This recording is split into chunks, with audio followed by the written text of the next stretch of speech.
Hi guys, welcome back to another brand new episode of Fun Butter Jam. இன்னைக்கு இந்த வீடியோல நம்ம பார்க்க போற திரைப்படம் அரை நல்லது.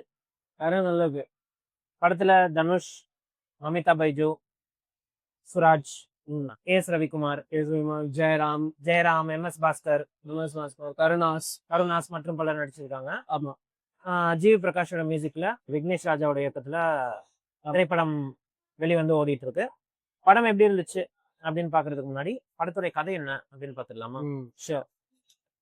ஸோ 90s பேக்ட்ராப்ல இருக்க ஒரு கதைக்களம் தான் இது. ஆமா.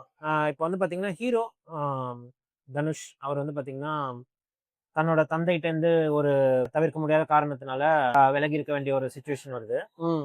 அவரை வந்து ஒரு 16 வருஷம் கழிச்சு ஒரு எதிர்பாராத சூழல்ல கே.எஸ். ரவிக்குமார் வந்து மீட் பண்றாரு.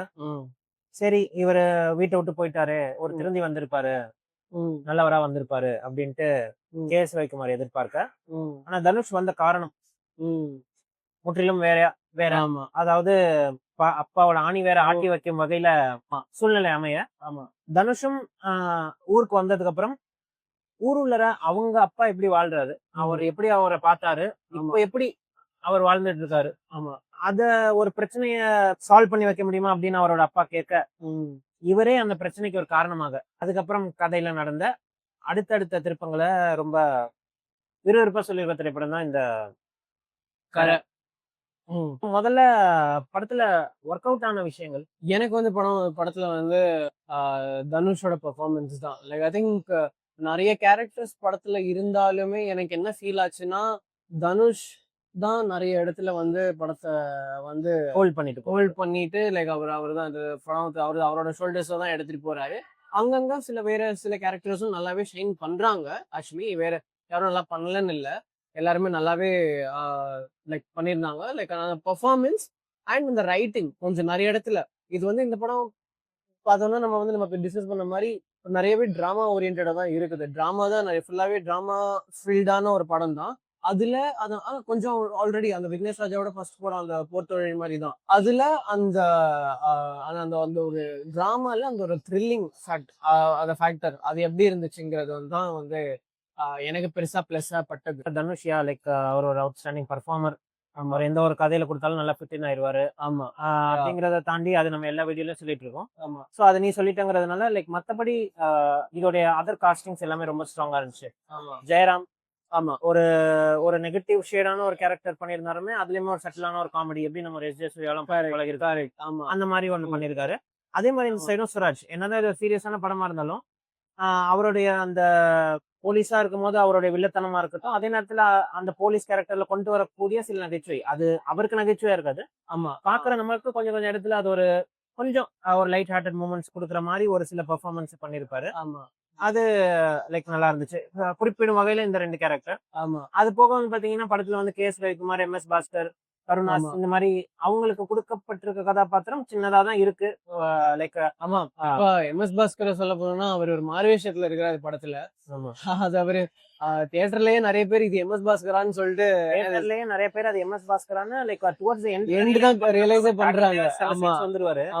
அந்த அளவுக்கு போட்டு பண்ணி வச்சிருக்காங்க. இதுக்கு எம்.எஸ். பாஸ்கர் தேவையா, இதுக்கு கே.எஸ். ரவிக்குமார் தேவையா அப்படிங்கிற ஒரு கேள்வி வந்தாலுமே ஒரு நல்ல காஸ்டிங் கொடுத்ததுனால அந்த கேரக்டர்ஸ் கொஞ்சம் மனசுல பதிகிற வகையில இருந்துச்சு. ஓகே, இந்த கேரக்டர்ஸ் வந்து மனசுல பதிகிற வகையில இருந்துச்சு. பிளஸ் ஹீரோயினோட பெர்ஃபார்மன்ஸ் மமிதா பைஜு லைக் நீ சொன்ன மாதிரி தனுஷ் தான் நிறைய ஹை மொமெண்ட்ஸ் வந்து கேரி பண்ணிட்டு போற மாதிரி இருந்தாலுமே ஹீரோயினுக்கு ஒரு 2-3 சீன் ஸ்கோப் இருந்துச்சு. அவங்க வர அந்த இமோஷனல் சீன்ஸ் எல்லாமே வந்து நல்லாவே பெர்ஃபார்மன்ஸ் பண்ணியிருந்தாங்க. பர்ஃபார்மன்ஸ் வைஸ் எனக்கு எந்த குறையுமே இல்லை. அடுத்தது வந்து பாத்தீங்கன்னா ஜிவி பிரகாஷோட மியூசிக். எஸ், படத்தோட ஒரு முக்கியமான ஹைலைட். ஒரு ரொம்ப பெரிய ஒரு பேக் போன் ஆக்சுவலி. இதுல ஒரு லவ் சாங் ஒன்று இருக்கு, அது எனக்கு பிடிச்சிருந்தது. நான் தியேட்டர்ல தான் ஃபர்ஸ்ட் டைம் கேட்கணும். அது ஆல்ரெடி ஹிட். அப்படியா? தியேட்டர்ல தான் ஃபர்ஸ்ட் டைம் தனுஷ் வந்து லைவா பெர்ஃபார்ம் பண்ணிருப்பாரு. அது லைக் ஆல்ரெடி ஹிட். நான் பார்த்தது எனக்கு பெருசா நான் அது கவனிக்கல இது வரைக்கும். தியேட்டர்ல தான் நான் ஃபர்ஸ்ட் டைம் கேட்கறேன் அந்த பாட்டு, அந்த லவ் சாங். லைக் எனக்கு பிடிச்சிருந்தது. கண்ணம்மா கடையக்குள்ள நீதான் ஆடியே அது ஆல்ரெடி ஹிட் தான். அது வந்து என்னன்னா அந்த தனுஷ் எந்த ஒரு லவ் சாங் பாடினாலுமே அது வந்து நமக்கு ரொம்பவே ஈஸியா கனெக்ட் ஆயிடுது. அது தெரியல, அது எனக்கு ரொம்ப பிடிச்சிருந்துச்சு. கனெக்ட் ஆகுதுங்கிறத விட நிறைய அந்த இளையராஜா வாடகை பாடம். ஏன்னா அவர் ஒரு பெரிய இளையராஜா ஃபேனு. ஆமா அதனால அதை பார்த்து வளர்ந்திருப்பாரு, கேட்டு வளர்ந்திருப்பாரு அப்படின்னு நினைக்கிறேன். அவர் பாடும்போது அந்த அவரே அவரே அறியாம ஒண்ணு வந்துருது. ஒண்ணு வருது. ஆமா அது இப்ப இளையராஜா பாடாததுனால அது கொஞ்சம் நமக்கு ஒரு ரிலீஃப் அவரை ஞாபகப்படுத்துற மாதிரி ரெப்ளிகேட் பண்ற மாதிரி கொஞ்சம் ஆ, நல்லா இருந்துச்சு அது. ஆமா சோ விக்னேஷ் ராஜா Yeah. அவருக்கு அவரு சொல்லி ஆகணும். டைரக்டர் மட்டும் இல்ல, like is also co-written the film. இன்னொரு ஒருத்தர் ஆல்ஃபிரட் ஜான் சொல்லிட்டு யாரோ ஒருத்தர். ஆல்ஃபிரட் வந்து பாத்தீங்கன்னா அவர் தான் போர் தொழிலுக்கும் சேர்ந்து எழுதினவங்க. அப்படியா? அவங்க 2 பேரும் சேர்ந்து தான் எழுதுறாங்க. ஆமா actually that is good.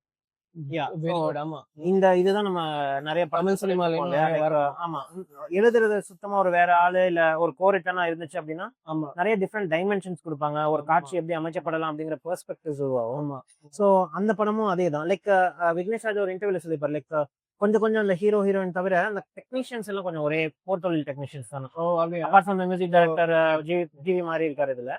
But மற்ற டெக்னீஷியன்ஸ் எல்லாம் ஓரளவுக்கு I have work with similar same technicians அப்படிங்கிற மாதிரி தான் சொன்னாரு, okay. Including the co writer. Oh so அவங்க ஒரு காம்போ மாதிரி இந்த ஆர்ஜே பாலாஜிலாம் ஒரு காம்போ ஆமா, இருக்கும்ல, அந்த ஆமா. மாதிரி லைக் ஒரு டீம் போல இருக்கு. So like writing wise like படம் நல்ல ஸ்ட்ராங்கா இருந்துச்சு. ஸ்ட்ராங்கா தான் இருந்துச்சு. அண்ட் அந்த போர் தொழில் வாடையும் அடிச்சிச்சு. Like Vignesh Correct. Raja is a master of அந்த ஒரு ரெட்ரோ லுக்கு, ஆ, அந்த ஒரு yellowish டோன்ஸ். ஆ.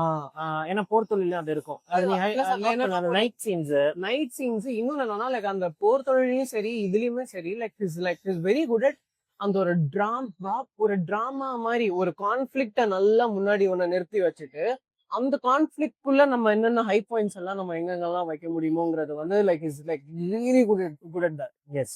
ஸோ அதை பத்தி நம்ம பேசியிருந்தோம் இல்லையா, எப்படி அந்த போர் தொழில ஒரு ரயில்வே ட்ராக் சீன் வந்து ரயில்வே கிராசிங் சீன் ஒன்று வருமோ அது மாதிரி இந்த படத்துல ஒரு 2-3 ஹை பாயிண்ட்ஸ் இருந்துச்சு. அதுல எல்லாம் லைக் நியர்லி சீட்டேஜ் தான். லைக் ஆமா தியேட்டர்ல சைலன்ஸ் ஆமா இருந்துச்சு. அதுல எனக்கு அந்த இன்டர்வல் சீனும் வேற செகண்ட் ஹாஃப்ல சேம் அதே மாதிரி சில ஹைஸ்ட் சீன்ஸும் சில சீன்ஸ் வந்து நல்லா புல் அவுட் பண்ணிருந்தாங்க. லைக் நிறைய ஹைஸ்ட் ட்ராமா நம்ம இதுல வந்தது கிடையாது.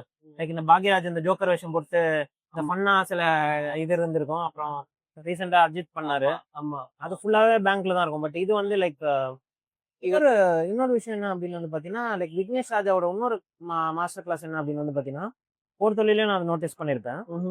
ஏன்னா he's going to be one of the எனக்கு தெரிஞ்சு he's going to be one of the biggest directors அப்படியே in Tamil cinema in at least thriller genre. For sure. ஆமா பெரிய ஹீரோ வச்சு எடுக்கிறோம். ஆமா அதனால அவருக்கு ஒரு 4 மாஸ் எலிவேஷன் சீன்ஸ் கொடுக்கணும். ஆமா இல்ல ஒரு தேவையில்லாத ஒரு பார்ல ஒரு ஐட்டம் டான்ஸ் நம்பர் கரெக்ட் அந்த மாதிரி படத்துக்கு என்ன மாதிரி கமர்ஷியல் எலிமெண்ட்ஸ் தேவைப்படுமோ அது எல்லாமே இல்லாம ஆமா அந்த நீ சொன்னீங்க அந்த கான்ஃபிளிக்ட் ஆமா படம் வந்து அந்த கான்ஃபிளிக்ட விட்டு ஒரு சீன் கூட டிவேட் டிவேட் ஆகல. கரெக்ட். Yeah. அந்த ஹை பாயிண்ட்ஸ் இருக்கிறதுமே அந்த கான்ஃபிளிக்டும் டிராமாலியுமே தான் இருக்கும். அது நேச்சுரலா சீம்லெஸ்ஸா வச்சிருப்பாங்க. அந்த அந்த அந்த ஒரு ஹை பாயிண்ட் ஹீரோக்கு ஒரு ஹை பாயிண்டா இருக்கிற விஷயம். திடீர்னு படம் ரொமான்ஸ் போவாது, அப்படியே தேவையில்லாத லவ் சீன் போவாது, மம்மி தம்பிக்கு இருந்தாலுமே. இதுதான் ரைட்டர்ஸ் இருந்தா இதுதான். ஸோ தேனி ஈஸ்வர் தான் வந்து சினிமாட்டோகிராஃபியும் பண்ணிருக்காரு. ஸோ அதுவும் எனக்கு வந்து நிறைய ஃப்ரேம்ஸ் எனக்கு ரொம்பவே அழகா பட்டுச்சு. எனக்கு சினிமாட்டோகிராஃபி தேனி ஈஸ்வருங்கிற, ஆனா கதை தேனியில் நடக்காது, இப்போ ராமநாதபுரத்துல நடக்கும். ஆமா அது கதை ராமநாதபுரம் அண்ட் பரமக்குடி.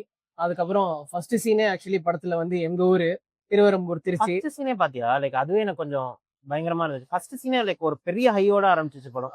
ஆமா கரெக்ட். ஃபர்ஸ்ட் 5 மினிட்ஸ் ஆமா அந்த டைட்டில் வரும்ல, அதுவே டிஃப்ரெண்டா இருக்கு. அது அதுக்கு அகைன் விக்னேஷ் ராஜா இது டச் தான் நினைக்கிறேன். பெருசா நான் எந்த கிராமரும் கமர்ஷியல் சினிமா கிராமர் அந்த பில்டப் அதெல்லாம் எதுவுமே இல்ல. எடுத்த உடனே பஞ்சு தான். அதுக்கப்புறம் தான் மெதுவா பிளாஷ்பேக் அப்படி இப்படின்னு லைக் மெதுவா போகுது. ஸோ நெகட்டிவ்ஸ், இந்த படம் is mix of like thriller and plus கொஞ்சம் drama, like equal portions of both. Okay. அந்த த்ரில்லிங் போர்ஷன்ஸ் அந்த நான் சொன்னல லைக் சில ஹை மூமெண்ட்ஸ் வருது, அந்த ஸ்டார்டிங்ல ஒரு 5 மினிட்ஸ் வருது, அப்புறம் இன்டர்வல் பிளாக், அப்புறம் செகண்ட் ஹாஃப்ல ஒரு 2-3 சீன். ஓகே. அவங்க அந்த த்ரில்லிங் போர்ஷன்ஸ் வரும்போது விக்னேஷ் ராஜா ஷைனிங். ஓகே. பிகாஸ் அது அவரோட மாஸ்டரியா இருக்கு அந்த த்ரில்லிங் போர்ஷன் ஷூட் பண்றது. ஓகே. எங்கெல்லாம் அந்த டிராமா போர்ஷன்ஸ் வருதோ அங்கெல்லாம் கொஞ்சம் லேக் ஆகுது. ரெண்டாவது எனக்கு மிகப்பெரிய பிரச்சனை, இப்போ இந்த படத்துல எனக்கு மிகப்பெரிய ஒரு பிரச்சனை இருக்கு. ஓகே. அது அந்த படமா சொல்லுது என்னன்னா, பேங்க் வந்து இப்போ உங்களுக்கு தெரியாம கையெழுத்தெல்லாம் இது பண்ணி வாங்கியிருக்காங்க 90s அந்த மாதிரி ஏமாத்திருக்காங்க. ஃபார்மர்ஸ் அந்த மாதிரிலாம் இது பண்ணிருக்காங்க, எக்ஸ்ப்ளாய்ட் பண்ணிருக்காங்க அப்படிங்கிறது. அத நீ திருப்பி திருடி அத வந்து நீ திருப்பி மக்களுக்கு ஒரு ராபின்ஹுட் ஸ்டைல்ல நீ ஒரு படம் சொல்றப்போ ஆமா அந்த அந்த அந்த ஃபேக்டர் அந்த மொரல் ஃபேக்டரா இருக்கட்டும் ஆமா இல்ல வந்து யூ ஆர் க்ளோரிஃபைங் அங்க ஒரு சினிமாவை யூ ஆர் க்ளோரிஃபைங் வித் தப்பான ஒரு விஷயத்த வந்து விஷயத்துக்கு நீ வந்து கரெக்ட் கரெக்ட் எனக்கு அது ஃபீல் ஆச்சு எங்கெல்லாம் தனுஷ் வந்து அந்த ஃபேஸ் மாஸ்க் எடுத்து போறாரோ அங்கெல்லாம் அந்த உடுக்க சவுண்ட் ஆரம்பிச்சு ஆமா சோ அந்த திருடுறத வந்து நீ வந்து சினிமாட்டிக்ல நீ வந்து அதை க்ளோரிஃபை பண்ற ஆமா so I don't know where it is right like Yeah. அது எங்க அது எப்படி நீ வந்து அதை ஜஸ்டிஃபை பண்ணுவ ஆமா என்னதான் படம் வந்து லைக் திருடனை வந்து நல்லவனா காமிச்சு அந்த சைடு தான் தப்பு அப்படின்னு இருந்தாலுமே எனக்கு படம் ஃபுல்லாவுமே வந்து அந்த ஒரு விஷயம் வந்து நெருடிக்கிட்டே இருந்துச்சு ரெண்டாவது எனக்கு இந்த படத்துல இருந்த மிகப்பெரிய அப்படியே விக்னேஷ் ராஜா ஒரு தனுஷ் யாரா இருந்தாலும் வர்றீங்களா வாங்க ஒரு புக்குன்னு ரெண்டு குத்துறேன் அப்படின்னு சொல்ற மாதிரி எந்த அளவுக்கு இருந்துச்சுன்னா திருடுற ஓகே நீ வந்து ஒரு மாஸ்டர் ஆஃப் த்ரில்லர் நீ ஒரு அவ்வளவு ஒரு கிராஃப்டியான டைரக்டர் ஓகேவா திருடனை நீ குளோரிஃபை பண்ணியும் காட்டுற ஓகே சரிப்பா நீ திருடுற அது ஒரு வாட்டியும் உயிரை பணைய வச்சு எவ்வளவு ரிஸ்க் எடுத்து அவர் திருடுறாரு சரி திருடுறதான் அந்த பேங்கை மொத்தமா ராபரி பண்ணி அந்த மொத்தமா அந்த ப்ரூஃப் கொடுக்குறியா உனக்கு 1,25,000 ரூபாய் தேவையா 1,25,100 கூட நான் எடுக்க மாட்டேன் 1,25,000 தான் எடுப்பேன் திருப்பி எனக்கு 80,000 ரூபாய் தேவைப்பட்டுச்சுன்னா நான் திரும்ப வருவேன் திரும்ப போலீஸ் ஏமாத்தி நான் உயிரை என் பணைய வச்சு அந்த 80,000 ரூபாய்க்கு நான் ரிஸ்க் எடுப்பேங்கிறது ஃபுலிஷ்னஸ் ஆமா ஓகேவா நான் அந்த வேர்டை நான் ஸ்ட்ராங்காவே யூஸ் பண்ணேன் நான் தெரியல யூஸ் பண்ணேன் என்னதான் எனக்கு படம் பிடிச்சிருந்தாலுமே கூட திஸ் இஸ் அப்சல்யூட்லி ரெடிகுலஸ் ஓகேவா உனக்கு தெரியுது அந்த ஊர்ல உள்ள மக்கள் எல்லாம் ஏமாத்திருக்காங்க மொத்தமா தான் கொள்ளையடியா பேங்குக்காரன் தப்புன்னு தெரியுது அது வை நாட் டூ பண்ணி முடியும் பாதுலதான் நீ பணத்தை பாக்குறிய கட்டுக்கட்டா ஃபர்ஸ்ட் நீ உனக்கு செல்ஃபிஷா இருந்த ஓகேவா அடுத்தது உங்க தாத்தா பக்கத்து வீட்டு தாத்தா MS பாஸ்கர் தாத்தாக்கு தேவை அப்படின்ட்டு அடுத்தது நீ போன அப்படியே வந்து அதுக்கப்புறம் மத்தவங்களுக்கு போனேன் அது உனக்கு முதலே தெரியலையா நீங்க வந்து இப்ப நீங்க பாத்தீங்களா நோட்டீஸ் பண்ணீங்க நீங்க பண்ண ஃபர்ஸ்ட் பாயிண்ட்டுக்கும் செகண்ட் பாயிண்ட்டுமே வந்து எப்படி ஃபர்ஸ்ட் மோரல் இஷ்யூன்னு சொல்லிட்டு இப்ப பண்றதுதான் பண்ற முழுசா பண்ணி தொலையாண்டாங்கிற மாதிரி படம் ஹேஸ் டு ஸ்டாண்ட் சம்வேர்ல நீ திருடனை குளோரிஃபை பண்ற அப்படின்னா right right right very good நீங்க வந்து அவன் படம் வந்து படமே ஆக்சுவலி கன்ஃபியூஸ்டா இருக்குது நம்ம வந்து ஃபுல்லா அந்த சைடு போய் நின்றாலும் அதை நம்ம குளோரிஃபைன்னு சொல்லிருவோம் சோ அவங்க என்ன பண்றாங்கன்னா பாட்டி நோட்டீஸ் பண்ணீங்களா ஹீரோ வந்து கெட்டவனை காமிக்க கூடாதுங்கிறதுல ரொம்ப கெட்டவன் திருடுறவன் தான் ஆனா ஒரு பிரின்சிபல் இருக்கிற ஒரு நல்ல திருடன்ற மாதிரி காட்டுறதுக்காக அவங்க பண்றாங்க அந்த டைலாக்ல கூட சொல்லியிருப்பார்ல திருடிட்டு தானே நீ வந்த அப்படின்னு மமிதா கேட்பாங்க அப்ப அவர் என்னமோ சொல்லுவார்ல லைக் அத நம்ம காசை தான் நம்ம ஏதோ மீட் எடுக்க வந்தேன் நம்ம காசை தான் மீட் எடுக்க வந்தேன் அப்படின்ட்டு அதை அப்படியே ட்விஸ்ட் பண்ணுவாரு ஆமா நீ அந்த ஒரு படம் வந்து ஒரு கிளாசிக்கா மதிக்கப்படும் அப்படின்னா இப்ப எப்படி அஜித் வந்து வாலியில பண்ணாரு வில்லன் கேரக்டர் ஓகேவா அன்அபாலஜெட்டிக்லி வில்லன் பேட் கை இப்போ அதுல ஹீரோயின ஒரு தப்பா பாக்கணுமோ இல்ல ஹீரோயின தப்பா பாக்கணுமோ அது மங்காத்தவும் அந்த வசூல் தான் லைக் வாட் எவர் லைக் ஒரு அஜித் ரெஃபரன்ஸ் நம்ம எடுக்கிறோம் அதுல வந்து அவர் அன்அபாலஜெட்டிக்கா அதை பண்ணிருப்பாரு பேட் கை கரெக்ட் அத வந்து லைக் நம்பணும் அந்த கேரக்டரை பார்க்கும்போது அஜித்தை பார்க்கும்போது கோவம் வராது ஏன்னா அதுல 2 கேரக்டர் இருப்பாங்க ஆமா பட் ஆனா அந்த அஜித்தை பார்க்கும்போது நமக்கு கோவம் வரும் அப்படி அந்த மாதிரி இருக்கும்போது பரவாயில்லையே தனுஷ் வந்து நெகட்டிவ் ரோல்ஸ் எப்பயுமே பண்ணிருக்காரு அதில் கொண்டேன்ல ஒரு நெகட்டிவ் ரோல் பண்ணிருக்காரு நானே ஒரு பண்ணிருக்காரு பண்ணிட்டுமே கேரக்டர் நெகட்டிவா இருக்கு கடைசியில அந்த கேரக்டர் சாவதாடி ஒண்ணுமே பிரச்சனை இல்லையே but why stand it between ஒரு மோட் எடுத்து பீயிங் வெரி கான்ஷியஸ் அது ஒரு ரியல் லைஃப்ல ஒரு ஃபார்மர்ஸ் அந்த மாதிரி வச்சு அந்த டிராக்டர் அந்த இது அதை எப்படி கன்வின்ஸ் பண்றாங்க அப்படின்னு ஜவான் படத்துல தான் காட்டியிருப்பாங்களே அது ஒன்னும் காமிச்சிருந்தா ஒன்னும் நல்லா இருந்தது ஆல்ரெடி படம் லென்த்தியா தான் இருக்கு பட் அதை வச்சுதான் நீ ஒரு மையமா ஒரு படம் எடுக்கிறல்ல அதுக்கு ஒரு சீன் அங்க எங்கேயாச்சும் வைக்கலாம் அவங்களை எப்படி மேனிபுலேட் பண்ணாங்க ஏன்னா ஒரே ஒரு சீன் தான் ஜெயராமுக்கு இருந்துச்சு எப்படி அவங்க வந்து அந்த கன்சல்டேஷன் பண்றாங்க அந்த பேக் ஆபீசர்ஸ்க்கு அந்த ஒரு சீன் நல்லா இருந்துச்சு நல்லா காமிக்கலா இருந்துச்சு அது வந்து படத்துல வச்சிருந்தா ஒரு சீன் மட்டும் வச்சிருந்தா வந்து கொஞ்சம் நல்லா அது ஒரு இமோஷனல் வேல்யூவும் கொடுத்துருக்கோம் ஆமா எங்க அந்த பிளாட் செட் அவுட் ஆகுது அப்படின்னு ஏன்னா அவங்க அப்பா வச்சே காமிச்சிருக்கலாம்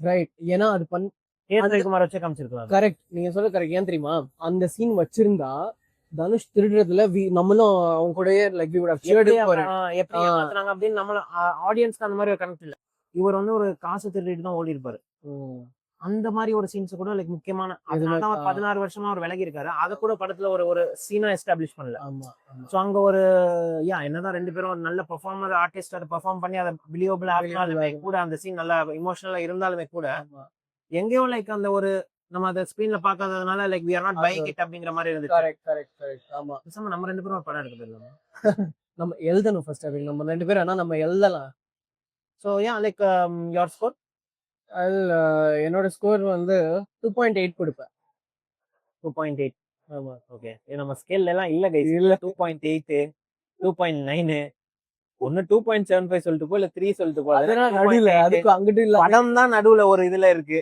நீயும் மாடா நடுவுல இருக்க. என்னோட மார்க்ஸ் என்ன அப்படின்னு பாத்தீங்கன்னா எனக்கு சாலிட் 3. தனுஷ் படம்ங்கிறத விட இது ஒரு விக்னேஷ் ராஜா விக்னேஷ் ராஜா படம். ஆமா. So, நான் இதை ஒரு விக்னேஷ் ராஜா படமா தான் போய் பார்த்தேன். ஆமா. And he didn't disappoint me. ஆமா. அவர் டிசப்பாயிண்ட் பண்ணல.